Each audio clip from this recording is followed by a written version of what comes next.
This video is section 3.5 and it deals with what we call double angle and half angle formulas. And so what we're going to look at is how to use those particular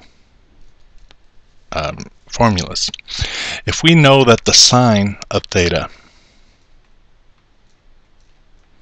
is equal to 5/13, and according to the other information theta is in quadrant number 1, we are asked to find the cosine of 2 theta. Now cosine of 2 theta actually has 3 different ways it can show up, but since one of them has just the sine of theta, then that's the one we're going to use. So it's going to be 1 minus 2 sine squared of theta, and so this will equal 1 minus 2 times 5/13 squared, which equals 1 minus 2 times 25/169, and then simplifying all that, 1 minus 50 over 169 will equal 119/169. Number 2 says the cosecant of theta is equal to -3/2, and the tangent of theta is greater than 0. So what we look at here, we have to determine which quadrant it is in, and when cosecant is negative, that means the sine is negative, so that means it's either quadrant 3 or quadrant 4. But if tangent is positive, then that means it has to be here in quadrant 3. And it asks us to find what is the cosine of 2 theta. Well, once again, we don't really know sine, but we can easily find that. If cosecant of theta is -3/2, then we know that the sine is -2/3. And so once again, we can use this same relationship up here. 1 minus 2 sine squared of theta, which is equal to 1 minus 2 times a -2/3 squared, which is equal to 1 minus 2 times 4/9, which is 1 minus 8/9, or 1/9.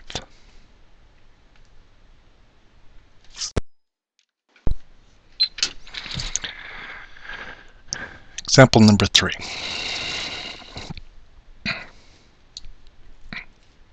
The sine of theta is -4/5, and the additional piece of information says theta falls in the 4th quadrant. And once again, finding cosine of 2 theta, well, cosine of 2 theta equals 1 minus 2 sine squared of theta, which is equal to 1 minus 2 times -4/5 squared, which equals 1 minus 2 times 16/25, 1 minus 32/25, which will equal -7/25.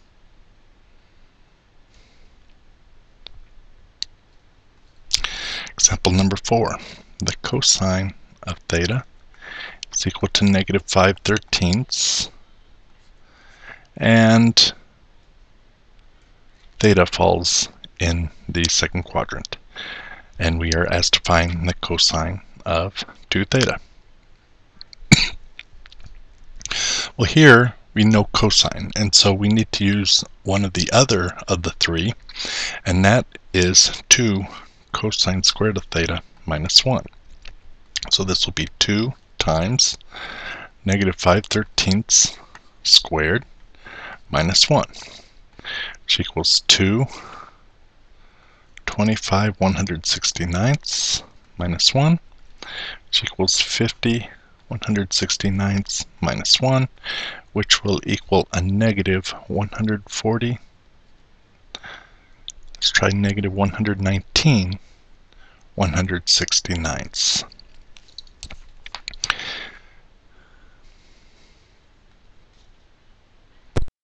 the final problem in this particular group is example number 5.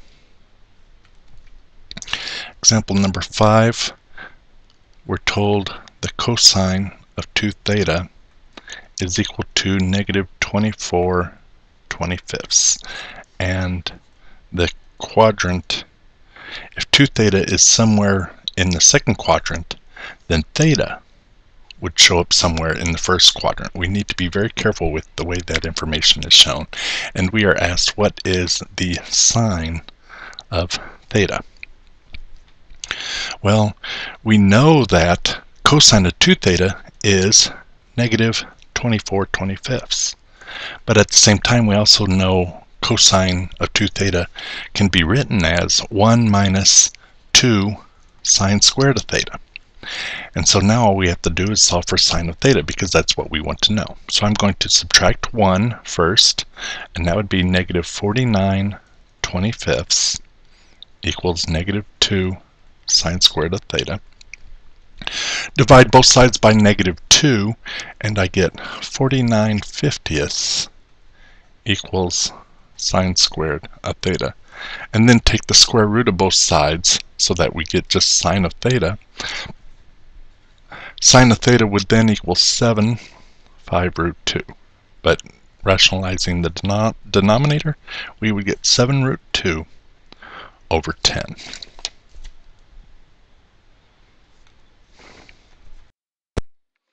Example number 6 has quite a few pieces of information and things that we need to potentially use here. We are told that alpha falls on the circle x squared plus y squared equals 7, and it will be the value x√3. So I can draw my triangle, and if I know x√3, √3 would go there, and 7 is the radius of the circle, and so this would be, what, 2√10, I believe? 49 minus the 3 there, 46.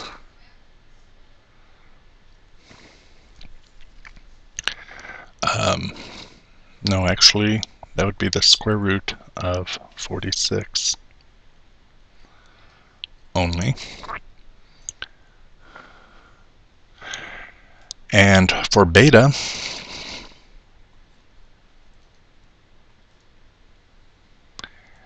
going through all the information on the problem, it would be 1/3 right there. Whoops, I'm sorry, 1/3 right here, because that's the x value. Actually, it's negative 1/3, but that's okay. And the radius on this one is 1, and so we'd get 1 minus 1/9 would be 8/9, and the square root of that would be 2√2 over 3. And then we are asked to find f of 2 alpha, or in other words, f in this case is the sine of 2 alpha. Well, sine of 2 alpha uses one relationship, and that is 2 sine alpha cosine alpha. But before we can answer this, we do need to look at particularly which quadrant is it in, and alpha, we are told, is in quadrant 2 for completion, and completion only. Quadrant alpha beta is in quadrant 3, but we really won't use that in this particular problem. So it's going to be 2 sine of alpha. Sine of alpha is √3 over 7. And since it's in the second quadrant, it is positive. The cosine of alpha, since it's in the quadrant 2, will be negative, and in particular the cosine is √46 over 7. And so just multiplying all of this out would give us negative 2 root 138 over 49. And that will be the answer for that particular problem.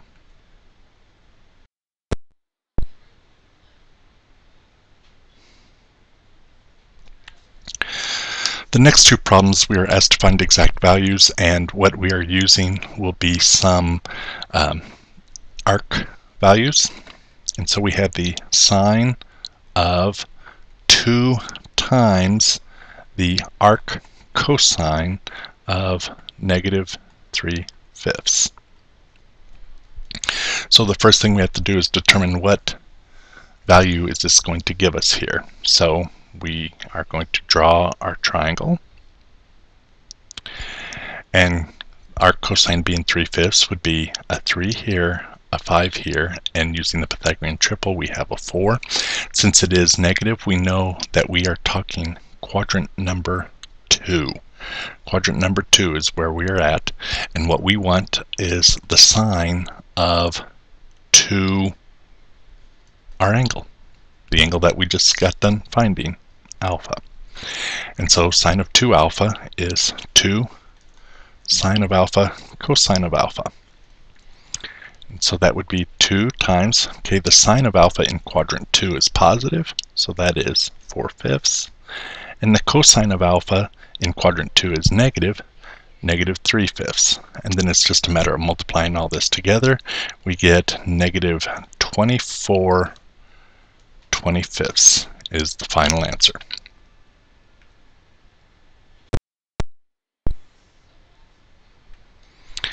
Example number 8, which will conclude this particular video, is cosine of 2 arctangent of 12/5. So first thing we have to do is determine what's this triangle look like and which quadrant. Well, tangent being positive puts it in quadrant 1, so that's easy enough. And if tangent is 12/5, then that means a 12 would go here, a 5 would go here, and remembering the Pythagorean triple, we know that that is a 13. So what we now have is we want to find the cosine of 2 alpha. Well, the cosine of 2 alpha, there are 3 that we can choose from. I'm going to choose really any one of those are just as easy as any of the others. And so we will take 2 cosine squared of alpha minus 1 equals 2 times, okay, the cosine of alpha would be 5/13, but I need to square that, minus 1. 2 times 25/169 minus 1, and then that will equal 50/169 minus 1, which equals, for the final answer, -119/169.